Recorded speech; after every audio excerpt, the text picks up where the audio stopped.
Hey everyone, in this video I'm going to show you how to log into your Pintu Wallet account quickly and safely whether you're using desktop or mobile. These steps will get you into Wallet in no time. First, you need to open to your browser on your desktop or Pintu Wallet app on your phone. Make sure you are visiting the official Pintu.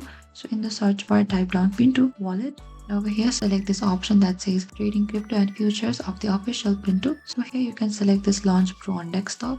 And when you reach into this interface of the Pintu, in the top right corner, we could see there's an option for the login. Simply click on the login, and here you are required to type down your email and your password as well. And if you have created an account with Google or Apple previously, you can simply select this option from here as well. And after entering your credentials, select login. And here you need to enter the one-time password that have sent it to your Gmail. Simply go to your Gmail account as well.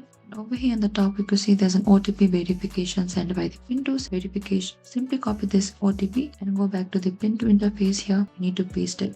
And once logged in, you'll be taken directly to your Pintu Wallet dashboard where you can manage, buy, sell, and send your crypto assets. And that is it. Logging into Pintu Wallet is simple, fast, and secure. Thank you for watching this video. I hope I could help you on how to log into Pintu Wallet.